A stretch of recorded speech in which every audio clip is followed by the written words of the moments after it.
បាទសូមគោរពជំរាបសួរបងប្អូនដែលនៅក្នុងបណ្ដាញសង្គម YouTube ទានទីមេត្រីណាហើយថ្ងៃនេះមកជួបគ្នាទៀតហើយជាមួយនឹង Channel ពិសិដ្ឋ KH ហើយថ្ងៃនេះផងដែរខ្ញុំនឹងមកបង្ហាញបងប្អូនអំពីមេរៀនមួយដែលតាក់ទងនឹង account business ណាសម្រាប់អ្នកដែលជា account business គឺយើងអាចរកចំណូលបានដល់4ច្រកធំៗអញ្ចឹងតើគេរកយ៉ាងម៉េចបាន4ច្រកធំៗបានចំណូលគេបានលឿនដកលុយបានរហូតដល់រាប់$100រាប់ពាន់$តើគេធ្វើយ៉ាងម៉េចបានគេរកលុយបានច្រើនអញ្ចឹងតើយើងស្វែងយល់ឲ្យច្បាស់ពីចំណូលទាំង4ច្រកដែលយើងអាចរកលុយពី App Bicon បានយើងអាចរកលុយពីកម្មវិធី App ខ្មែរយើងមួយនេះបានច្រើនដូចគេដូចឯងណាអញ្ចឹងសម្រាប់បងប្អូនថ្មីណាដែលចង់បង្កើត account រកលុយជាមួយនឹង App Bicon ណាជាយើងអាចបង្កើត account free ទេសម្រាប់ account user ធម្មតាអត់ពិបាកបង្កើតទេអញ្ចឹងសម្រាប់បងប្អូនដែលចង់បង្កើត account App Bicon បងប្អូនអាចចូលទៅក្នុង description របស់ខ្ញុំទៅណាបងប្អូនចូលទៅក្នុង description របស់ខ្ញុំបន្ទាប់មកបងប្អូននឹងឃើញមានវីដេអូមានវីដេអូច្រើនណារបៀបបង្កើត account អីហ្នឹងបងប្អូនអាចចុចលើវីដេអូបង្កើត account ហ្នឹងទៅហើយឬក៏បងប្អូនអាចចុចទៅចូលនៅក្នុង link Telegram របស់ខ្ញុំណាចូលទៅក្នុង link Telegram របស់ខ្ញុំតែម្ដងទៅដើម្បីចូលទៅយកកូដណែនាំដើម្បីធ្វើការបង្កើត account ព្រោះការបង្កើត account ថ្មីយើងត្រូវតែមានលេខកូដណែនាំបានយើងអាចធ្វើការបង្កើត account បានណាបងប្អូនអញ្ចឹងបងប្អូនអាចចូលទៅក្នុង Telegram ខ្ញុំទៅដើម្បីយកកូដណែនាំបង្កើត account ថ្មីដើម្បីយើងអាចលេងរលុយ App Bicon ទាំងអស់គ្នាណាដើម្បីអាចបានដកទាំងអស់គ្នាអញ្ចឹងបងប្អូនត្រូវយកកូដណែនាំបង្កើត account ហើយត្រូវតែស្វែងយល់រៀនឲ្យដឹងពីការរកលុយនឹងគេធ្វើរកយ៉ាងម៉េចបានយើងអាចរកលុយបានពី App Bicon បាន 100% ណាសំខាន់គឺមានអ្នកនាំផ្លូវបើសិនជាបងប្អូនលេងហើយបង្កើត account ហើយបងប្អូនអត់មានអ្នកនាំផ្លូវបងប្អូនមិនដឹងថាត្រូវរកយ៉ាងម៉េចឲ្យបានលឿនទេអញ្ចឹងកុំឲ្យខាតពេលវេលាយូរសូមបងប្អូនចូលទៅក្នុងវីដេអូត្មងទៅដើម្បីរៀនដើម្បីមេរៀនបង្កើតមេរៀនចំណូល4ច្រកនៅភពលុយ4ច្រកដែល account business គេអាចរកបានច្រើនអញ្ចឹងយើងនឹងមានបង្ហាញបងប្អូននៅបន្តិចទៀតនេះសួស្តីបងប្អូនទាំងអស់គ្នាណាឥឡូវយើងមកជួបគ្នាទៀតហើយជាមួយខ្ញុំនឹងបង្ហាញបងប្អូនអំពីការរកលុយជាមួយ App Bicon អញ្ចឹងសម្រាប់បងប្អូនដែលរកលុយជាមួយ App Bicon យើងត្រូវតែដឹងថាប្រភពចំណូលរបស់យើងដែលយើងអាចរកលុយពី App Bicon ហ្នឹងវាបានប្រមាណផ្លូវណាហើយយើងរកតាមវិធីណាខ្លះសម្រាប់បងប្អូនខ្លះគាត់ចូលមកគាត់ដឹងទេថាអាចរកតាមប្រមាណច្រករកមិនខ្លះបានលឿនអញ្ចឹងគេរកមិនបានលឿនអញ្ចឹងឃើញខ្ញុំមិនរកបានតិចអាហ្នឹងបងប្អូនយើងអត់បានស្វែងយល់ដឹងច្បាស់អំពីប្រភពចំណូលទាំង4ដែលយើងអាចរកពី App Bicon ណាអញ្ចឹងយើងត្រូវដឹងថា App Bicon គឺយើងអាចរកតាមaccount ធម្មតានិង account business ណាសម្រាប់បងប្អូនដែលរក account ធម្មតាគឺយើងអាចរកចំណូលបានតែ2ច្រកទេគឺ MMO ប្រព័ន្ធ MMO និងប្រព័ន្ធ MLM ណាប្រព័ន្ធ MMO ហ្នឹងមានអីខ្លះដូចជាយើងផុសវីដេអូក្នុង profile ក្នុងឬក្នុង page យើងអញ្ចឹងទៅយើងធ្វើការមើលខ្វែងពាណិជ្ជកម្មមើលវីដេអូហ្នឹងចុចលើវីដេអូទៅវាលុបពាណិជ្ជកម្មខ្វែងពាណិជ្ជកម្មយើងនឹងទទួលបានប្រាក់បន្តិចបន្តួចសម្រាប់ account ធម្មតាណាហើយយើងក៏អាចរកតាមប្រព័ន្ធ MLM បាន 50% ផងដែរប៉ុន្តែថ្ងៃនេះខ្ញុំចង់បញ្ជាក់ជូនបងប្អូនជា account business ណាសម្រាប់បងប្អូនដែលជា account business ត្រូវដឹងមិនមែនយើង upgrade ខ្លះជា account business ហើយយើងអត់ដឹងថាដឹងរកយ៉ាងម៉េចបានលឿនធ្វើយ៉ាងម៉េចឲ្យបានលឿនដូចគេអាចរកចំណូលបានមួយខែ200 400 ដល់$1000ទាំងគេធ្វើយ៉ាងម៉េចណាអញ្ចឹងបងប្អូនត្រូវតែដឹងប្រភពចំណូលរបស់យើង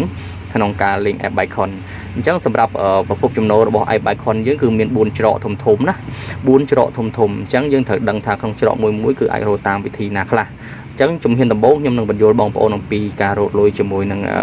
ប្រភពទី1គឺប្រព័ន្ធ MMO ហ្នឹងណាអញ្ចឹងប្រព័ន្ធ MMO យើងគួរតែយល់ហើយថាជាការរកលុយមួយដោយការខ្វែងពាណិជ្ជកម្មមិនថាក្នុង page ឬក៏ក្នុងaccount ធម្មតាទេក្នុង profile យើងទេវីដេអូសម្រាប់account ធម្មតាអញ្ចឹងមិនមែនជា account business គឺយើងមើលខ្វែងពាណិជ្ជកម្មទៅវាយើងបានលុយតិចជាង account business ណាបងប្អូនអញ្ចឹងនៅពេលបងប្អូនធ្វើការ upgrade ខ្លាយជា account business បងប្អូននឹងបានទទួលបានការខ្វែងពាណិជ្ជកម្មបាននឹងថ្លៃណាថ្លៃជាង account ធម្មតាអញ្ចឹងយើងតាក់ទងនឹងប្រព័ន្ធ MMO ច្រកទី1ដែលយើងរកលុយហ្នឹងខ្ញុំឥឡូវខ្ញុំនិយាយអំពី account business ណាខ្ញុំអត់និយាយពី account ធម្មតាទេនៅពេលបងប្អូនខ្លាយជា account business ហើយទៅពេលដែលយើងធ្វើការមើលលុយប្រព័ន្ធ MMO ខ្វែងពាណិជ្ជកម្មហ្នឹងយើងទទួលបានលុយគឺបានគុណ2ណាវាបានថ្លៃជាង account ធម្មតា โดยเชียร์เขาธรรมดาก่อนมือบานไทยมาพอดทำประมวยปอนบันไดสำหรับเขาบิสเนสคือไทยมาพอดบานใบเมินประมวยปอนพอเนี่ยก็ตัวนี้เวียบานไทยเหมือนกันจังแต่ประโยชน์มือเทียคือปอนโอนั่นคือเป็นยังใครจากเขาบิสเนสคือเกฟรีเพย์เอายังไงประมวยเขนะจะเพย์บลูเวอร์ไฟประมวยเขจังยังไอทัวการบุกเพย์นั้นหรือไอทัวการพกนั่งเพย์นั้นดำไปไอบานในการมิงไทยจังยังเบียร์เพย์นั้นไอทุ่มเบียร์เพย์นั้นคือบุกปลากะบิซีบุกเพย์นั้นไอทุ่มหรือให้ยังหนึ่งตัวบ้านโกดมาเพย์ดอลลาร์กรมคนเกี่ยวทัวการฟรียังเทียสำหรับอาคารบิสเนสเกย์หนึ่งฟรีโกดมาเพย์ดอลลาร์สำหรับยังทัวการบุกเพย์นั้นไอทุ่มนะจังการนับเพย์ยังมีเพย์ทุ่มรอบโรยเคtớiบางปอนนึงเคยลอยใหญ่นะนึงเคยลอยใหญ่เป็นดอกเป็นหนังปันใต้จำเฮียนหนังโบ้คือก่อนยังไอคือการพกหนังเพย์ไอบ้านมันไงบุญดอกวิดีโอยังtớiให้ทัวการควายมิจกรรมยังtớiนั่งมือล้วนไอ้ควายมิจกรรมยังtớiยังหนังบ้านตีมือไก่บิซีตีปีคือลอยได้ยังควายมิจกรรมนั่งนะสำหรับอาคารบิสเนสไอจุดเฉาะตีปีคือปปอนนะปปอนนั้นแต่เกโรลอยอย่างไม่บางปอนถัดดังทำปอนนั้นคือการมือวิดีโอจุดกรมปัวยังเปิงเลือกการมือวิดีโอมันเนี่ยไอ้เบอร์ยังครูนยังมันเนี่ยไอ้ยังมือคือบานแต่ปันใต้เบอร์ยังมีกรมยังมีสากาดอกอภัยเนี่ยหรือก็มีโกนกรมระหดดอลมาโรยปีโรยเนี่ยนะมาโรยปีโรยเนี่ยจังบางปอนนึงเคยลอยใหญ่นับไปได้ยังนายนอมัดเพียยังออยมาดักเลยโกดยังจังแต่นะออยมัดเพียยังมาดักเลยโกดยังเธอบุญดอกมาเพย์เนี่ยยังเธอดักเลยโกดยังใครจะโกนกรมใครจะสมาชิกจมูกยังขนมบันดาลยังจำนวนตีมวยเนี่ยได้ยังนายนอมต้องใครจะจำนวนตีมวยใหญ่จำนวนตีมวยแต่นายนอมจำนวนตีปีนอนตีปีแต่นายนอมจำนวนตีใบต่อหัวดอกพรำจำนวนจังเดปีขังโกนกรมยังพรำจำนวนกอดทวการมือวิดีโอบอกกอดยังถ้าขนมมาไงนั่งมือตั้งพรำโรยเนี่ยจังเดปียังมีสมาชิกพรำโรยเนี่ยทวการมือวิดีโอตั้งเยอะกับมือได้จังลอยยาแพร์บอลบ่อจืดเนื้อคนกรมยังทวการมือตั้งพรำโรยเนี่ยนั่นก็ไปโรยหาสับเพียโรยมาเอาเยอะได้นะบางคนโรยเอาเยอะจีมีกรมได้ทวการนายนอมกอดตั้งพรำจำนวนนั้นนะก่อนทำไปตามเพียโรยจังเตยนั่นปปอนคือกำลังมือบานรอบโรยเนี่ยช่วยมือเนี่ยตัวเป็นเมาจีประปอนนะ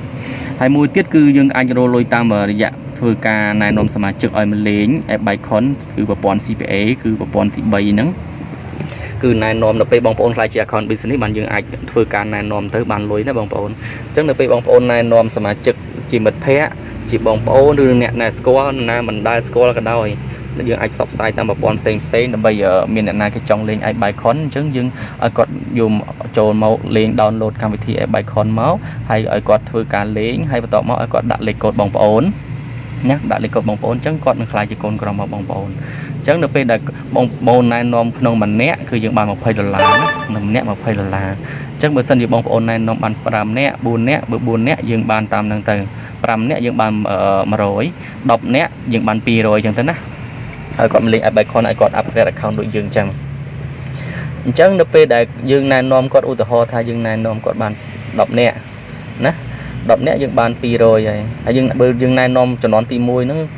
ចំនួនទី1មានន័យថាអ្នកដែលយើងណែនាំផ្ទាល់ណាបងប្អូនណែនាំផ្ទាល់ដាក់លេខកូដយើងហើយចំនួនទី2មានន័យថាកូនក្រុមដែលជាកូនក្រុមចំនួនទី1របស់យើងធ្វើការណែនាំបន្តទៀតដល់ចំនួនទី2ហើយនៅពេលដែលចំនួនទី2ណែនាំចំនួនទី3ចំនួនទី3ណែនាំចំនួនទី4គឺយើងសិតតែបានលុយដូចគ្នាគ្រាន់តែបានតាមភាគរយប៉ុន្តែខ្ញុំចង់និយាយនេះគឺណែនាំកូនក្រុមចំនួនទី1ទេណាបើសិនយើងណែនាំកូនក្រុមចំនួនទី1បាន10នាក់អញ្ចឹងទៅអញ្ចឹងយើងនឹងបានប្រហែល200អញ្ចឹងបើសិនជា10នាក់នឹងតណែនាំតទៀតយើងក៏បាន30%ដែរណាអញ្ចឹងតាមតារាងតម្លៃរបស់វា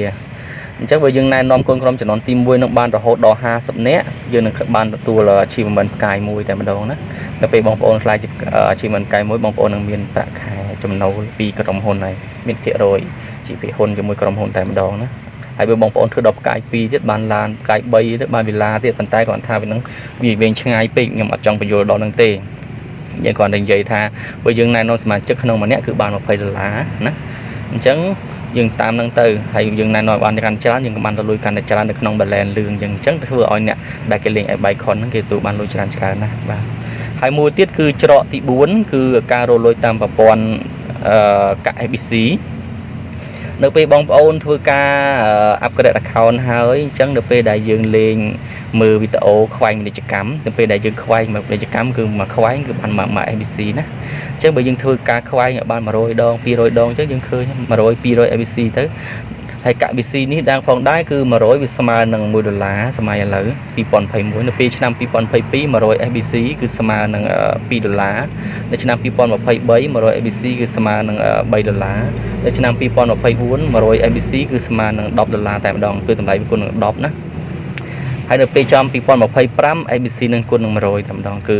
100 ABC គឺស្មើ$100តែម្ដងថ្លៃមែនតើបាទហើយអាកា ABC នេះគឺយើងអាចឥឡូវសម្រាប់អាថ្មឥឡូវគឺយើងអាចយកលក់លក់ដូរជាលុយដែរគាត់បាន50%ហើយមួយទៀតគឺយើងអាចយកទៅ book page book YouTube book TikTok ឲ្យមានអ្នក view ច្រើនឲ្យមានអ្នក like ច្រើនឲ្យមានអ្នក subscribe អញ្ចឹងសម្រាប់ដែលបងប្អូនដែលចង់បាន like ចង់បាន like page ចង់បាន subscribe សម្រាប់ YouTube អីអាចធ្វើការ book ជាមួយកាក់ VC ហ្នឹងអញ្ចឹង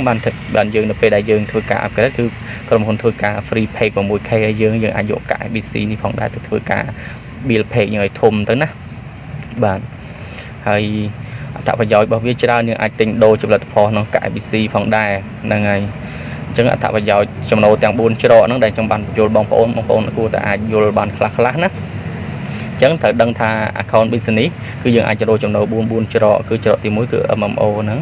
គឺខ្វែងពាណិជ្ជកម្មបានលុយជាមួយ page ដល់ជាមួយ profile ដល់យើងបានលុយថ្លៃជាង account ធម្មតាហើយច្រកទី2គឺប្រព័ន្ធ MLM ច្រកទី3គឺប្រព័ន្ធ CPA ក្នុងការណែនាំសមាជិកឲ្យមកលេង iBuyCon ម្នាក់បាន$20ណាហើយនឹងធ្លាក់មើលវីដេអូធ្លាក់កាក់ ABC នឹងដើម្បីសន្សំដូរជាលុយឬក៏ទុកជាលក់នៅឆ្នាំ2022ឬក៏ book page book YouTube book TikTok អីស្អីយើងណាអញ្ចឹងចំណូលទាំង4ច្រកដែលខ្ញុំបានបញ្យល់បងប្អូនគួរតែយល់ហើយក៏អាចសម្រេចចិត្តធ្វើការ upgrade account នឹងឲ្យធ្វើការ upgrade account ទៅដើម្បីឲ្យយើងរកបានរលុយជាមួយនឹង iBuyCon ឲ្យបានលឿនអញ្ចឹងសម្រាប់ការ upgrade account គឺមានវីដេអូផ្សេងទៀតណាគឺធ្វើយ៉ាងម៉េចដើម្បី upgrade account ឡើងជា account business បានអញ្ចឹងអ្វីដែលខ្ញុំបញ្យល់បងប្អូនគឺមានតែប៉ុណ្្នឹងសូមអរគុណសូមគោរពលា